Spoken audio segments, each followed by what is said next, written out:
Salut à tous, mesdames, mesdemoiselles et messieurs.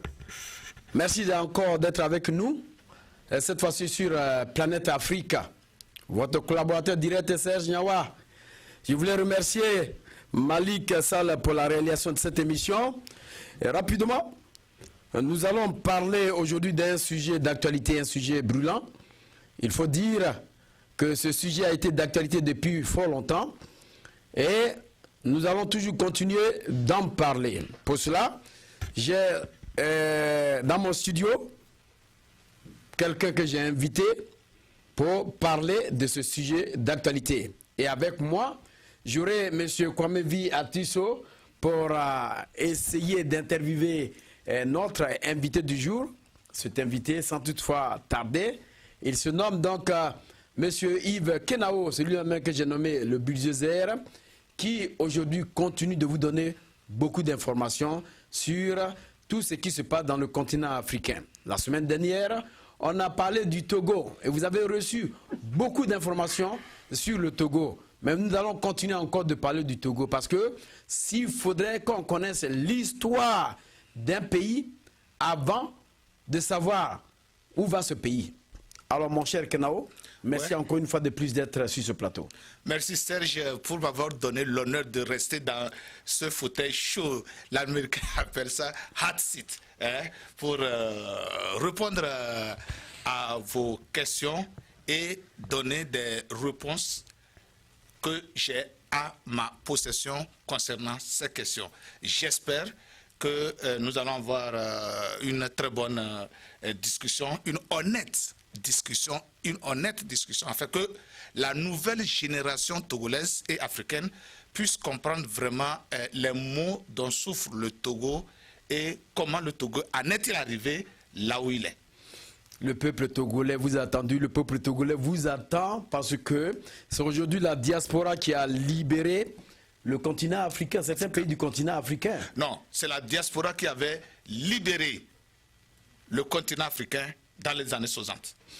Je répète encore. Les intellectuels qui étaient à l'étranger, quand ils ont fini leurs études, ils sont rentrés dans leurs pays respectifs pour occuper des positions et libérer l'Afrique avec les indépendances. Je répète encore que c'est la diaspora qui a libéré le continent africain jusqu'à preuve de contraire. Nous disons la même chose, mon cher Kenao. Ok. Monsieur Atiso, merci encore d'être avec moi sur ce plateau. Merci, Monsieur Nyawa, merci à Yves Kenao et merci à tous les téléspectateurs de Tempo Afrique TV. Et je crois que aussi, les Africains vous attendent parce qu'on vous a vu dans vos démarches. Vous avez quand même tenu à réellement aider le peuple togolais à réellement arriver à quand même avoir ce qu'il cherche, parce que en mettant aujourd'hui en place un mouvement à la diaspora, je crois que vous avez ajouté quelque chose à l'humanité et il y a beaucoup de manifestations togolaises de la diaspora et vous êtes l'un des organisateurs. Bon, aujourd'hui, avec moi, nous allons quand même poser beaucoup de questions à notre invité du jour, un spécialiste de la politique togolaise. Alors, mon cher Kenao, encore une fois de plus, sois la bienvenue. Merci beaucoup Serge. Allons-y, allons dans le vif du sujet pour... Alors, je sais que nos téléspectateurs sont assoiffés. Je crois qu'il est excité, il dit allons-y. Alors, mon cher Kenao, aujourd'hui, les Togolais de la diaspora ont manifesté et continuent de manifester jusqu'à ce que le président Faure parte, ou bien jusqu'à ce que l'ère d'alliance soit réellement dans les normes. On parle aujourd'hui, sinon je dirais que le pouvoir en place, l'UNIR, parle du référendum. L'opposition demande le départ du président Faure et le retour de la constitution de 1992. Qu'est-ce que vous avez à dire? Quelle est votre opinion vis-à-vis de tout ceci? Voilà, merci beaucoup, je dirais merci beaucoup, Serge. Vous avez annoncé le nom. Merci beaucoup, Serge. Je voudrais tout simplement dire que j'ai beaucoup admiré le courage et la persévérance de la diaspora togolaise. Si c'est dans ce sens que vous parlez de la libération de l'Afrique par la diaspora, je vous dis oui. La diaspora togolaise, franchement, c'est...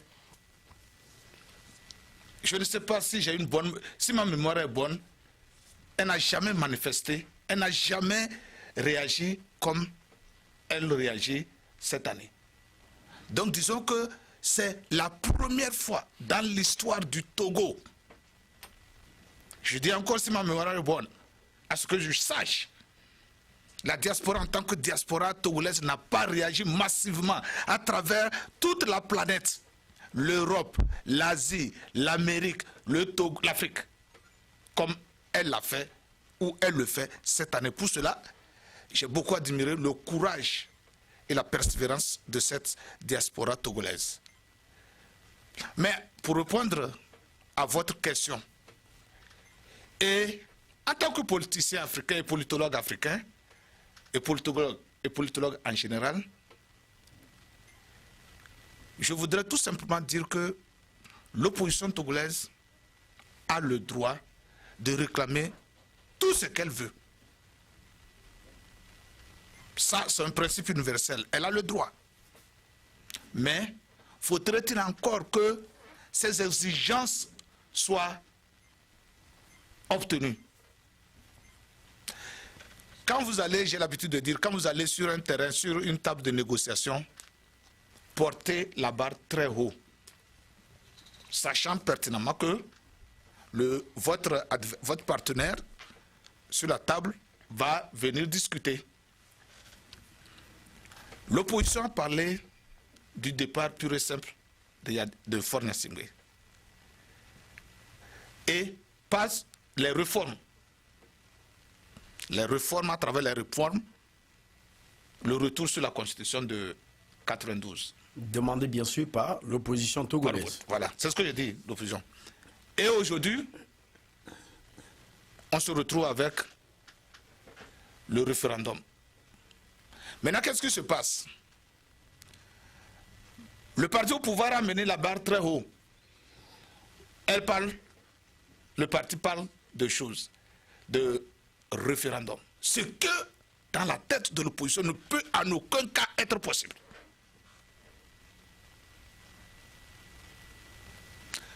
Des deux côtés, les deux partis vont se retrouver maintenant au niveau de la négociation. Qu'est-ce qui va se passer? D'une barre très haute, le référendum que l'opposition n'acceptera jamais au retour de la Constitution de 92 avec les réformes. Entre les deux, qu'est-ce qui va se passer? Le parti au pouvoir va libérer, va donner quelque chose. Mais le parti au pouvoir refusera catégoriquement de retourner, de parler de la rétroactivité de la loi. Donc vous voulez dire que le président Faure va tendre une perche à l'opposition? Ce qui se passe maintenant, c'est la perche, ça. Maintenant, il a mené l'opposition sur le référendum, ce que l'opposition n'acceptera jamais. Parce que accepter le référendum, c'est suicidaire pour l'opposition togolaise. Et pour simple raison que les supporters de l'opposition togolaise vont dire: ah bon, nous sommes sortis, nous avons tout fait, c'est juste pour aller accepter le référendum. L'opposition togolaise n'acceptera jamais le référendum. Ça, je vous le promets. De l'autre côté, le parti au pouvoir n'acceptera jamais revenir sur la rétroactivité de la loi. Maintenant, qu'est-ce qu'il faut faire? Il faut trouver le milieu. Le parti au pouvoir va libérer, comme il a déjà dit, le deuxième tour, voilà, le deuxième tour, limitation de mandat. Et vous allez voir que dans la limitation de mandat, le parti au pouvoir a enlevé un alinéa très important. En aucun cas, nul ne peut briguer le mandat pendant plus de 2 ans. Pendant elle ne peut pas 2 mandats. 2 termes. 2 termes. 2 termes. Vous voyez, le parti au pouvoir ne va jamais accepter ça. L'opposition n'acceptera jamais le référendum. Tu vas voir qu'à la fin, nous allons revenir en quoi? À ceci-là. Et les élections seront à 2 tours. Le mandat sera limité. Et ça va s'arrêter là. Le cas suicidaire serait pour l'opposition d'arriver au référendum. Et moi, je dis, si l'opposition togolaise telle qu'elle est en train d'évoluer, si elle ne fait pas beaucoup attention, elle sera piégée et tôt ou tard elle va revenir sur le référendum. Alors il faut qu'elle réfléchisse. Réfléchisse beaucoup. Ou bien continue de manifester. Mais quand les leaders vont signer, qu'est-ce que la manifestation vont faire encore?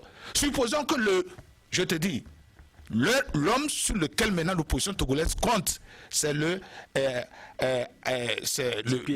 Tupé Atchadam. Supposons que Tupé Atchadam, un jour, dans quelques mois, dise que lui, il accepte le référendum.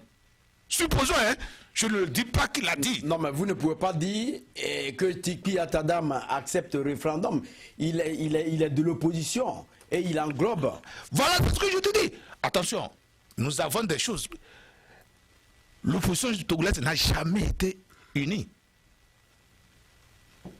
C'est ça le problème. L'opposition togolaise n'a jamais été unie. La preuve, la semaine passée, le parti de FAB a appelé pour une marche de 3 jours. Atiki sort, il dit que lui s'oppose à cette marche de 3 jours. Qu'un jour de marche était suffisant. Alors que FAB, lui, il appelle pour 3 jours de marche. Vous voyez déjà, c'est ce que je dis, que si par hasard, il disait cela, c'est fini.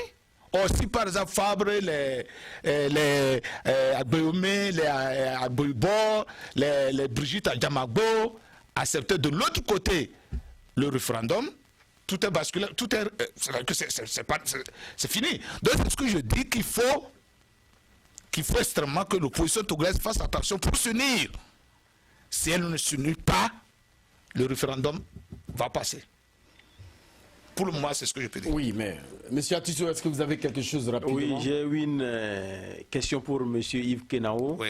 Et nous voyons que l'opposition togolaise demande depuis 2010 les réformes constitutionnelles et institutionnelles au pouvoir, et que le pouvoir s'entêtait à ne pas le faire depuis 2010. Et brusquement, quand le peuple est sorti comme on n'a jamais vu au Togo, Faure Gnassingbé est venu mettre sur la table les réformes constitutionnelles et aujourd'hui, ça évolue jusqu'au niveau du référendum.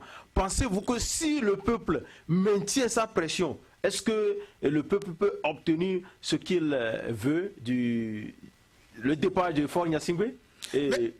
Voilà, je sais que vous tous, je vous ai rappelé ça sur ce podium de Tempo Afrique TV, que Faure Gnassingbé n'attend que 2018 pour organiser un référendum et recommencer à zéro. Je vous ai toujours dit ça. Pour moi, tout ce qui se passe là, ce n'est pas nouveau. Faure Gnassingbé jouait à un jeu. Je veux être élu en 2010. Je vais être élu en 2015. Je vais faire 2 ans. Et au beau milieu du mandat, je vais demander le référendum. Vous savez la réaction. Tu sais pourquoi le peuple est sorti dans la rue? C'est parce que l'opposition a entendu dans les coulisses très tôt que Faure Gnassingbé va organiser le référendum. C'est ce référendum, en fait, ce n'est pas le départ de Faure Gnassingbé qui a constitué cette démarche-là. C'est ces marches que les gens font, c'est justement parce que l'opposition a compris que le référendum viendrait en 2018.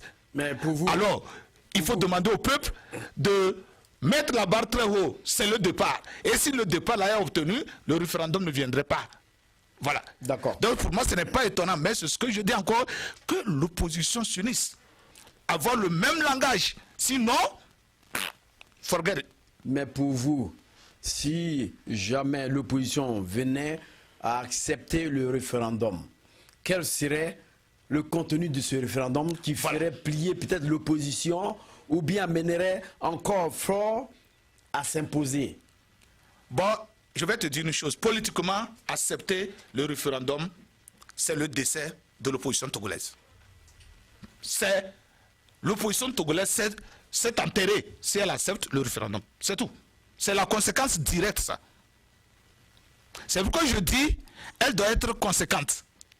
Elle va directement au référendum ou elle n'y va pas du tout. Qu'elle ne perde pas le temps aux jeunes Togolais, à la diaspora, de marcher parce qu'ils ne voudront pas au référendum et à la dernière minute. Tu sais le danger même, ce qui fait tuer l'opposition togolaise, chaque fois elle refuse des choses, elle refuse des choses, elle refuse des choses et à la dernière minute, elle les accepte. Alors qu'il n'y a plus le temps pour s'organiser. Et quand on va, le régime en place gagne. Imaginez-vous les élections de 2015. Qu'est-ce qu'on ne nous a pas dit en 2012? Que sans les référendums, l'opposition n'irait jamais aux élections en 2015. Sans les référendums constitutionnels. Les réformes constitutionnelles. Les réformes constitutionnelles. Et à 2004, à 3 mois des élections, bon, tout le monde court pour dire qu'il fait campagne. Ce n'est pas bon, ce n'est pas sérieux. Alors s'ils veulent parler du référendum, qu'ils parlent du référendum. Et très tôt, dès maintenant, ils commencent par voir comment préparer le référendum. Mais s'ils ne veulent pas, qu'ils ne perdent pas le temps à la diaspora et aux jeunes à Lomé et à 2 mois, à 3 mois du référendum pour nous dire que l'UFC a accepté d'aller au référendum, le CAR a accepté d'aller au référendum. Non, ça serait être traître et de mauvaise foi. D'accord. Monsieur, mon cher Kenao, nous avons 2 types d'opposition aujourd'hui au niveau du Togo. Ouais. Il y a de l'autre côté M. Tikpi Atchadam et de l'autre côté M. Jean-Pierre Fabre. Ouais. Chaque opposition cherche à se positionner à la tête parce que qui pourrait être à la tête de cette opposition serait peut-être la personne qui va confronter Flore. Dans le cas contraire, il y aura une division au niveau de l'opposition.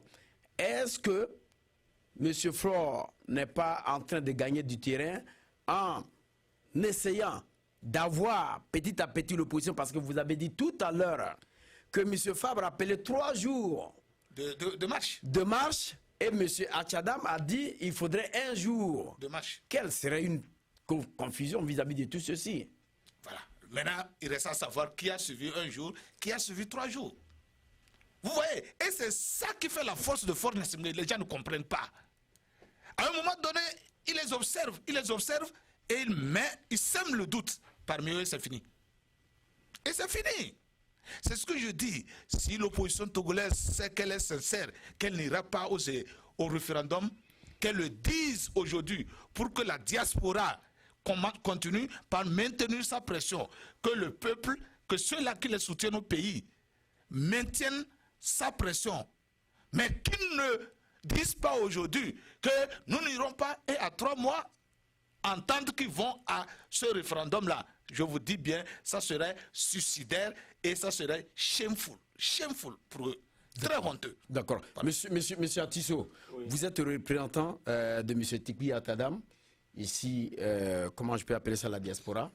Si je peux m'exprimer ainsi, parce que vous avez eu le temps même de parler de lui et d'organiser comment on appelle, un mouvement qui a quand même donné, qui a fait surface ici à la diaspora américaine.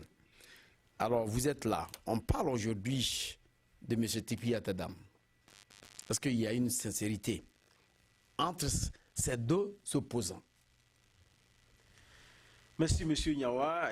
Du moins, je ne suis pas le représentant de Tikpi Atchadam, mais vu ce qui se passe actuellement au pays, et si tu n'es pas soucieux de ton pays, ou bien si tu veux un changement, tu vas chercher à faire quelque chose. Donc, c'est ce qu'on est en train de faire ici. Donc, et puis, ce n'est pas seulement notre action que nous sommes en train de mettre mise en place maintenant, ce ne serait pas seulement pour le Togo.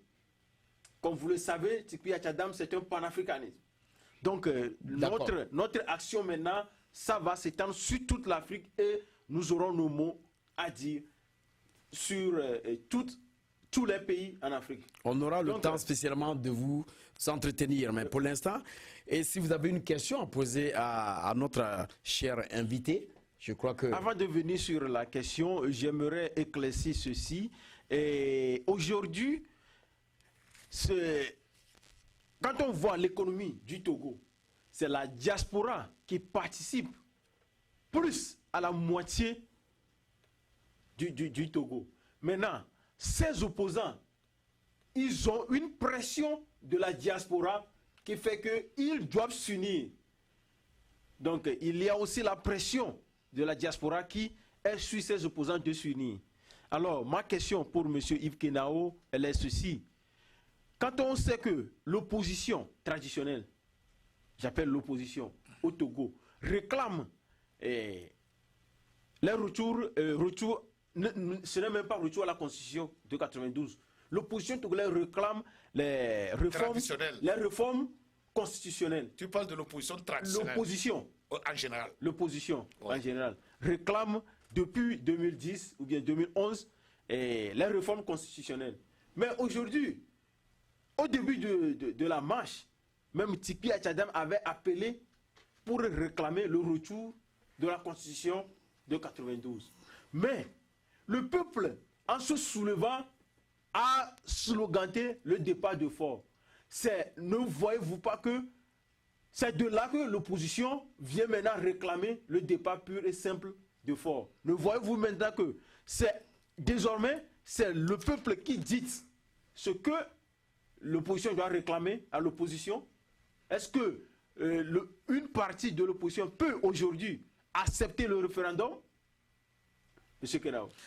Monsieur Atisso, l'un de vous surprendre ou de vous décourager, je vous dis que le peuple africain est un mythe. Le peuple africain est un mythe. Il n'existe pas. Il n'existe que de nom, que dans les rêves.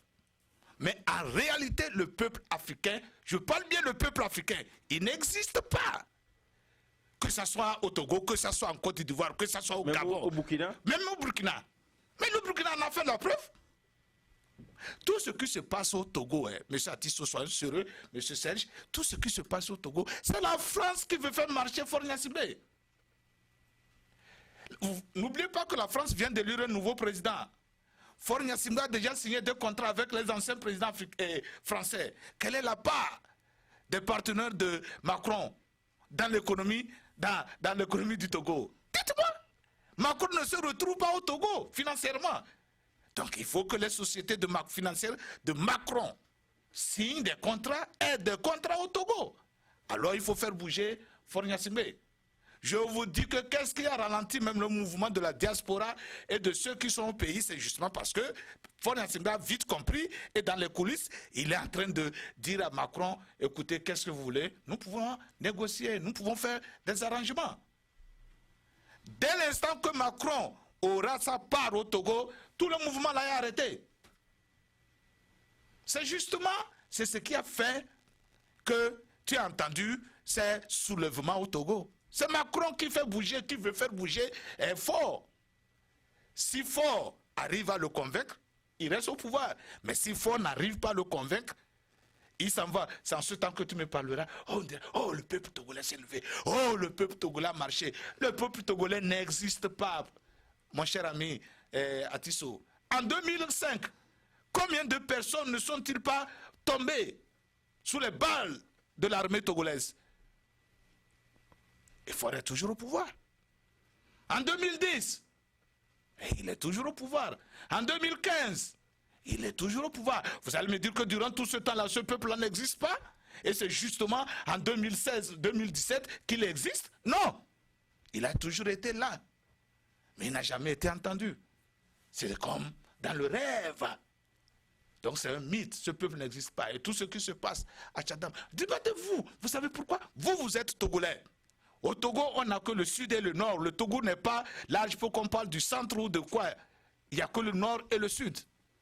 Est-ce que vous vous êtes posé la question pourquoi, brusquement, c'est un homme du centre qui devient le leader, Alors qu'au début, il y a les leaders au sud, il y a les leaders au nord. Et brusquement, Atchadam est du centre du pays. Ça veut dire que la France veut dire, elle cherche un nouveau, un neutre, du sang nouveau. Et ce sang nouveau doit être un sang du centre du Togo pour qu'il réunisse l'ensemble des deux, le sud et le nord. C'est ce qui se passe au Togo, mes chers Africains.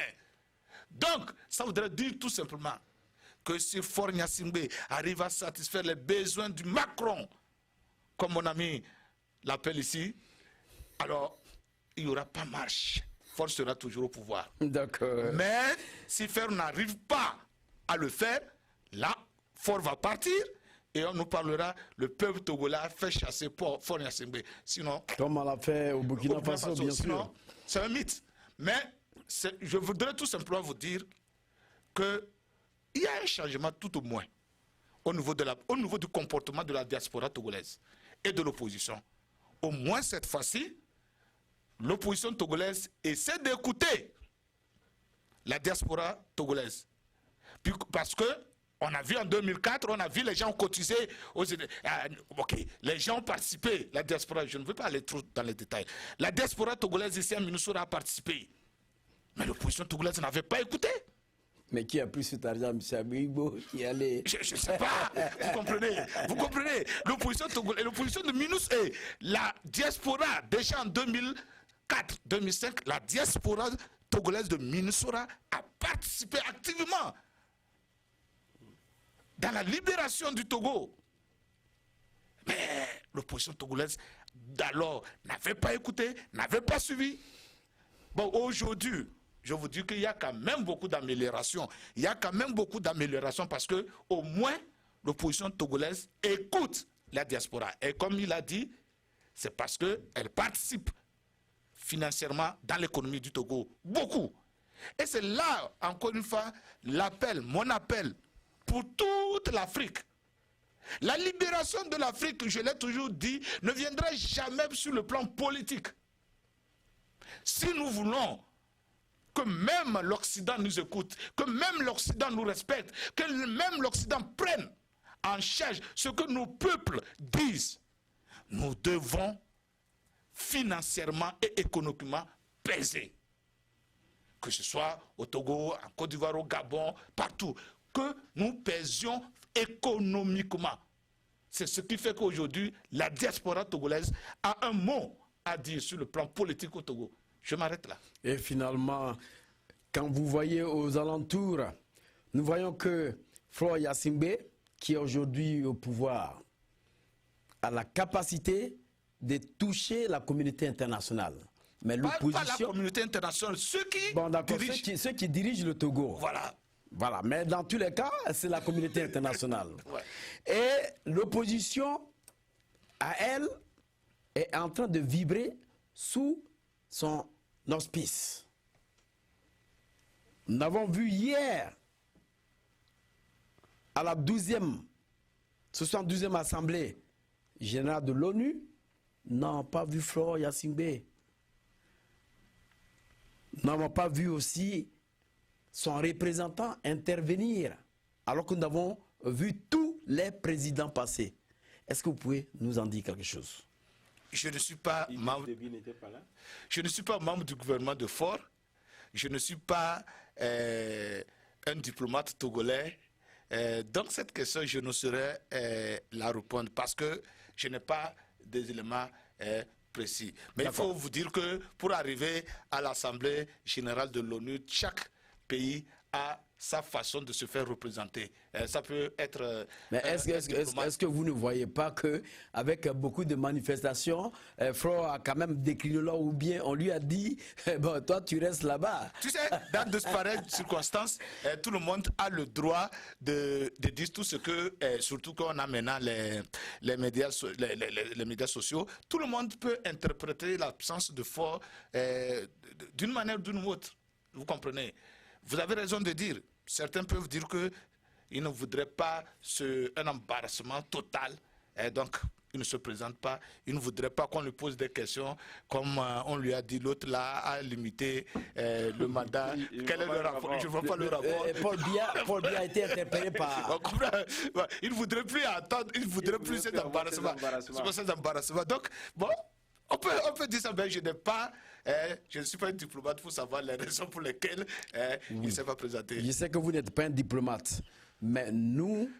Bon, on saura. Nous n'avons pas attendu. On saura, tôt ou tard, on saura les vraies raisons de son absence. Nous n'avons pas attendu la communauté internationale, sinon à l'ONU, nous n'avons pas quand même attendu quelque chose sur le Togo.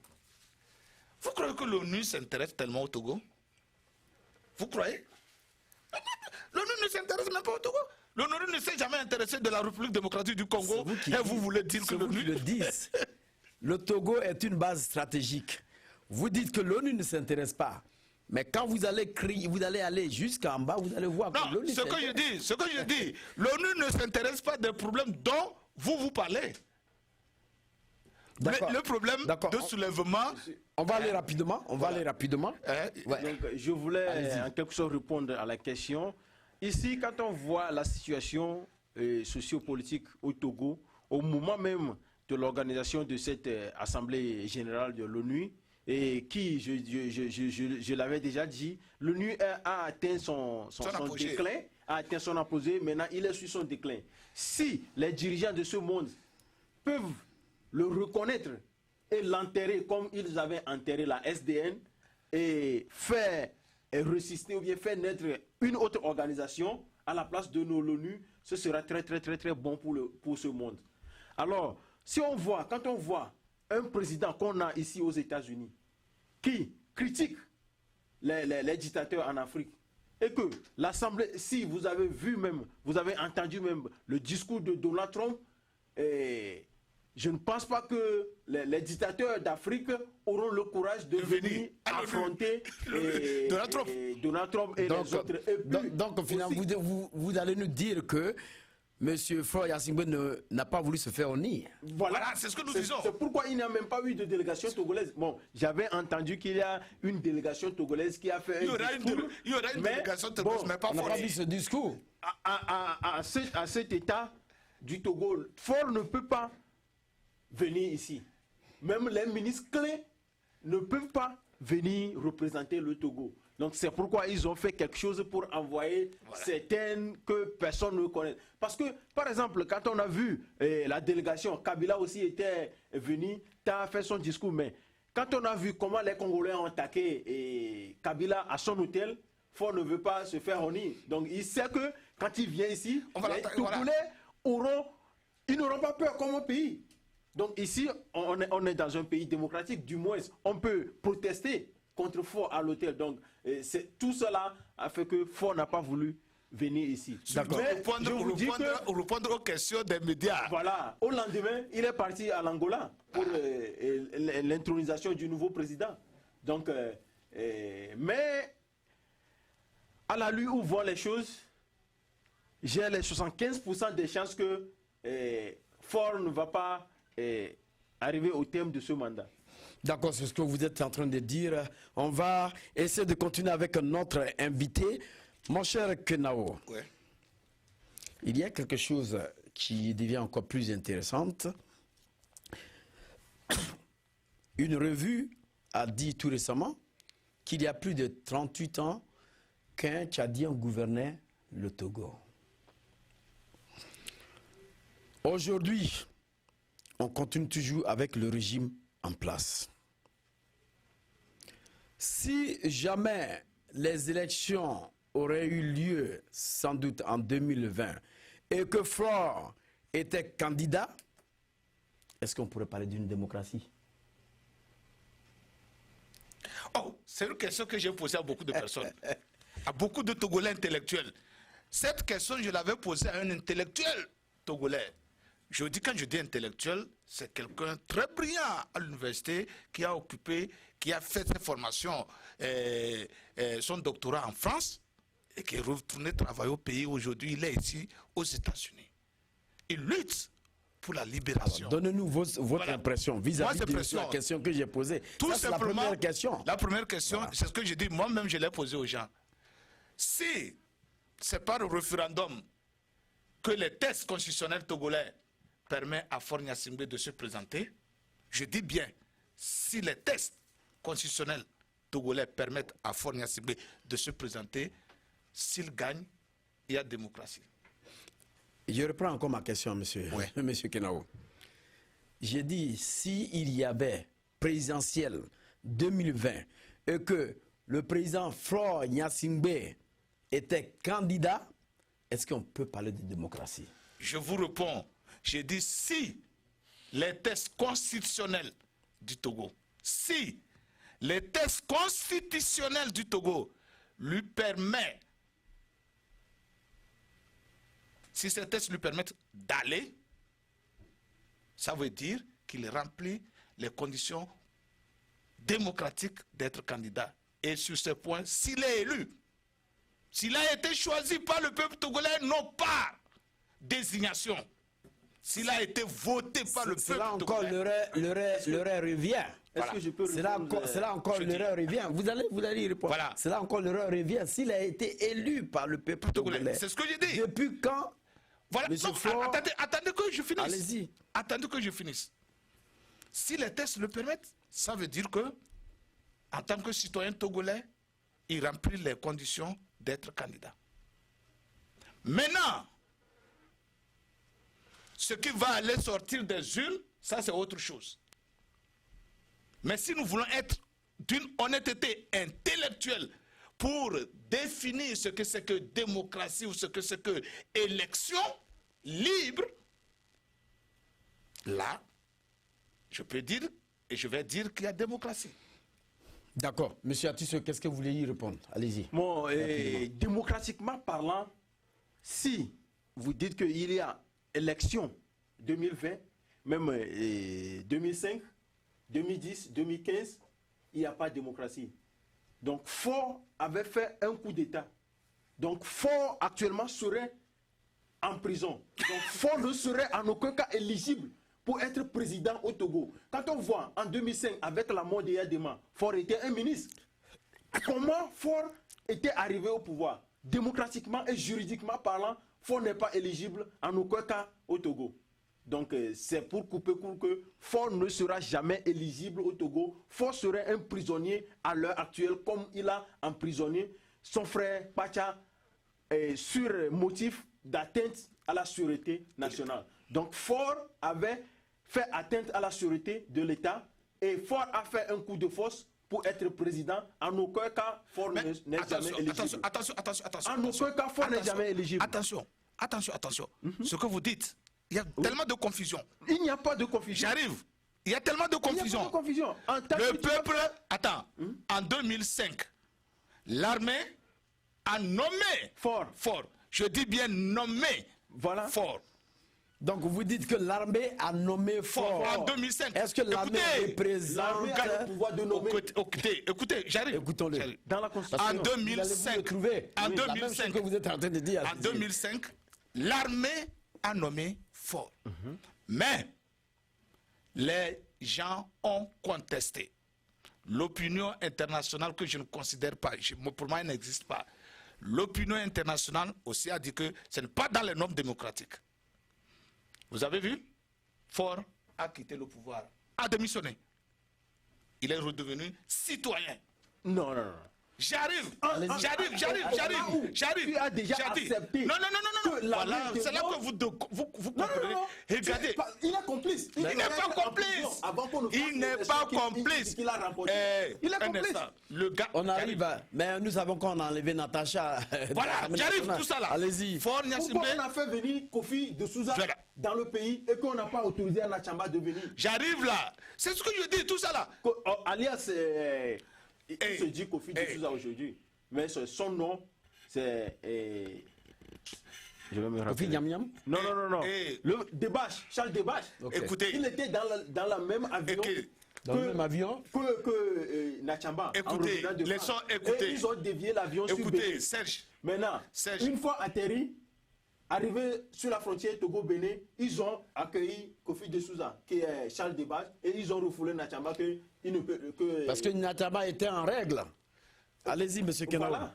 Allez-y, M. Kenao. Vous voulez qu'on parle de ce qui doit se faire ou bien ce que nous voulons que ça se fasse? Mais malheureusement, on n'a pas assez de temps. Non, vous voulez que nous parlons de ce qui doit se faire ou de ce que nous voulons que ça se fasse? Parlez des deux, rapidement. Non, si nous voulons éduquer les gens, on doit parler de ce qui doit se faire. D'accord, donc parlons de ce qui doit se faire. Ce qui doit se faire. Si Faure n'avait pas refusé ou bien démissionné, selon les termes que les gens utilisent, si Faure n'avait pas démissionné et avait gardé le pouvoir, l'hypothèse que vous avancez devrait être vérifiée, devrait être juridiquement être vérifiée qu'il est complice parce qu'il a participé du début jusqu'à la fin. Okay. Maintenant, le gars, pour éviter ces complications juridiques, il dit non, je n'en veux pas. Je n'en veux plus. Il retient, il devient civil. Et finalement, est-ce que le pouvoir en ce moment-là était... Le pouvoir est revenu. Attends, le pouvoir est revenu au deuxième vice-président. Non. Le deuxième vice-président était là-bas. Avant que Faure ministre devienne président. Je dis, en ce moment-là, juridiquement, juridiquement, il a été président de l'Assemblée nationale. Il était président, voilà, juridiquement. Ils l'ont forcé à être président de l'Assemblée nationale. Et c'est de là qu'on lui a remis le pouvoir. Juridiquement, si Faure avait gardé le pouvoir, ce que vous dites est vrai. Mais Faure n'a pas gardé le pouvoir. Faure était président de l'Assemblée. Quand le président n'est pas là, qui on remet le pouvoir? C'est le vice-président. Quand le président n'est pas là, c'est le président de l'Assemblée. Qui était le président de l'Assemblée? C'est Fabaré Nachamba. Et qu'est-ce qu'il était Faure? Faure était ministre. Faure était ministre. Ok. Maintenant, on a remis... C'est ce que je te disais. Oui. Si Faure avait gardé le pouvoir... Pour moi, le fait d'accepter... C'était une complication, c'est-à-dire que les lois seraient violées. Les lois seraient totalement violées. Voilà que le gars a quitté le pouvoir. Non. 1 an et demi après. 1 an et demi après, Serge. Eh, monsieur Atisso, je viens vous donner l'argent. Vous avez constaté que c'est un argent volé. Je suis... Vous avez pris l'argent après. Non, vous avez pris l'argent après. Vous savez, ok, ça là, ce n'est pas clair. Non. l'argent. Ce n'est pas ce qui s'est passé. Serge, ce n'est pas ce qui s'est passé. On l'a nommé, il a accepté la nomination. Voilà. Et après, il refuse. Il ne refuse pas. Mais vous allez protester. Même si le policier ne voulait pas, il allait rester. Il y a eu plus de 1000 morts. Hein. Il allait rester. Mais il a quitté. C'est ça. C'est dans le sang. Mais je dis, il a quitté juridiquement. C'est ce que je dis. Juridiquement, si vous voulez parler de ce qui se fait. Compte pour ces 1000 morts. C'est quelqu'un qui doit lui demander lui-même s'il veut, il ne peut pas. Donc, si tu es responsable de 1000 morts, tu devais être en prison. Même écoutez, monsieur, c'est ce que tu veux que ça fasse. Non, juridiquement, ça ne se fait pas. C'est ça. Il n'a pas gardé la chose. Non. Quand vous allez me dire que tous les Togolais n'ont pas vu ça. Je vous dis que juridiquement, il n'a pas gardé. Il n'a pas gardé. Serge, ils ont l'armée. D'accord. Il n'a pas la France. Ils n'ont pas gardé. Le type n'a pas gardé le pouvoir. C'est un receleur. Non, il n'a pas gardé. Constitution. Comment? Il n'a pas gardé. Maintenant, alors dis-moi, il a pris. Tu prends, tu redonnes. J'ai remarqué que c'est pas normal. Non. Reprenez. Si tu te donnes, vous croyez que... Non, mais il a donné... Non, il a donné... Je voulais dire quelque chose. Voilà, allez-y. Je voulais dire quelque chose. s'est soulevé et on a tué... Voilà, non, oublie ça. Je vais vous rafraîchir la mémoire. Ok. Monsieur Faure étant d'abord violant les règles du jeu, voilà. Il a été fait appel par Bongo. Chidi a dit de se retirer et de se présenter à l'Assemblée nationale pour qu'il soit dans les règles. Voilà, et c'est ce qu'il a fait. Et c'est comme ça Nachamba et c'est ce qu'il a fait. C'est ce que je veux lui dire, que s'il avait refusé ça, et gardé le pouvoir, il serait frappé automatiquement. Si le Togolais Landa s'est levé que non, fort, tu ne devais pas traquer là-bas. Le Togolais Landa n'existe pas. D'accord, on va avancer. Dans quel pays vous avez vu on a tué 1000 personnes, le président est toujours président, si le peuple existait? Dans quel pays vous avez vu ça? Je vous dis que ce qui se passe... En Syrie, il y a eu plus de 1000 morts. Il n'y a pas... En Syrie, c'est une guerre. La toute dernière question, M. Kenao. Ouais. La toute dernière question. C'est ce que je dis. Tu sais, c'est ça qui fait que nous n'évoluons pas. Hein. Non. Nous, à un moment donné... Vous êtes un homme de droit. À un moment, c'est ce que je dis, c'est le droit que je parle. Je ne parle pas de la passion. Moi, je parle du droit. En droit, c'est comme ça. S'il avait gardé le pouvoir là, jusqu'aux prochaines élections, ce que vous dites là, ça allait le frapper 100%. Ok, une avant-dernière question. Monsieur Kenao, si les présidentielles Ouais. en 2020 ont eu lieu sans fraude, est-ce qu'on peut parler de démocratie? Moi, je parle de démocratie. Sans fraude, on peut parler de démocratie. Je parle toujours de démocratie. Parce que... Mais, si un candidat, c'est là que je pose question. D'accord. Toi-même, je t'ai posé la question. Si un candidat de Ford, disons que Ford a accepté tout ce que l'opposition togolaise dit, je vous avais posé aussi la question. Si un candidat de fraude devenait... Il a accepté tout ce que l'opposition dit et il a quitté le pouvoir. Je vous repose la question, vous deux. S'il quitte le pouvoir et il fait présenter un autre candidat de son parti, et si ce candidat du parti remportait les élections, est-ce que les Togolais, du moins, s'il veut être honnête intellectuellement, accepteraient qu'il y ait démocratie? D'accord. Non, je vous pose la question. Non, c'est moi qui vous pose la question. Vous y répondez, M. Kenao. Je Moi, vous je pose la vous dis question. que le Togolais, malhonnête, intellectuellement malhonnête qu'il est, te dira qu'il n'y a pas de démocratie. Non, ça dépend. Ça dépend de quoi? Ça dépend des règles. Est-ce que tu comprends? Je dis que Ford Gnassingbé a accepté tout ce que l'opposition a dit. Il est parti. Ça ne veut pas dire qu'il y a démocratie. Qu'il est parti. Ça ne veut pas dire qu'il y a démocratie. Qu'il est parti. La démocratie. Disons que Atis Okomivi est de son... Disons, hein. Je ne voudrais pas que les téléspectateurs pensent qu'Atis Okomivi est de son parti. Je pense que... Disons qu'Atis Okomivi... On va encore... Attends un instant. Atis Okomivi, par hasard comme ça, devient le candidat du parti de Ford Gnassingbé. Le Togolais que je connais te dira qu'il n'y a pas élection parce que l'homme du Sud n'a pas pris le pouvoir.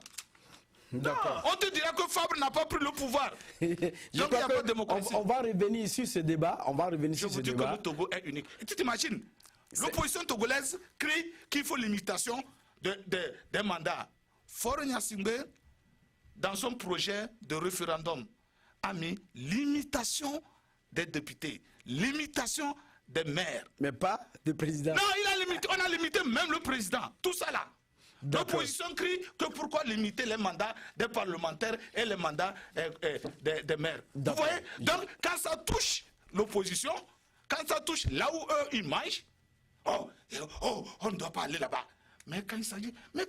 Si on veut la démocratie, au moins, le Togo a fait une innovation en limitant le mandat des députés. L'avocat sort... Le président Trump avait déjà proposé ça ici. Voilà, c'est ce que je dis. En Afrique, le Togo est le tout premier. Le Togo est le tout premier. On va, mon cher Kenao, monsieur Kenao, je te disais, quand ça commence pas à toucher les gens, hein, et les démocrates, l'opposition togolaise qui se réclame la démocratie, dès l'instant qu'on a limité dans le projet les députés et les maires, je crois que c'est un débat qui va continuer. On va y revenir. Nous n'avons plus assez de temps, on va y revenir. Voilà, on n'a plus assez de temps, on va y revenir. On va y revenir. Tu t'imagines que des intellectuels, des professeurs d'université de droit sortent pour dire qu'on ne doit pas limiter le mandat des parlements. Je crois qu'on va y revenir, mon cher Kenao. C'est un grand débat. Et ce débat a été houlé. Sinon, comme Kofi Nnamam l'a dit, est-ce que la France est d'accord pour que vous deveniez président? Ça veut dire, est-ce que la France est d'accord pour que Akadam devienne président? Je vous ai toujours dit, si la France est d'accord, il est président. Si la France n'est pas d'accord, c'est fini. Le Togo, comme la Côte d'Ivoire, a toujours vécu avec l'accord de Ouagadougou. Et on continue. On verra ça la semaine prochaine. Et vous n'êtes pas sans savoir,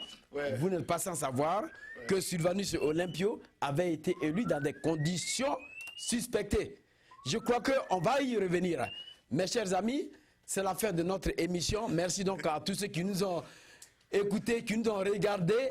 Sans toutefois vous dire de rester connectés sur le reste du programme Sud Tempo Afrique. Merci aussi à Malik Sall pour la réalisation de cette émission. Serge Nyawa, je vous donne rendez-vous la semaine prochaine. Au revoir.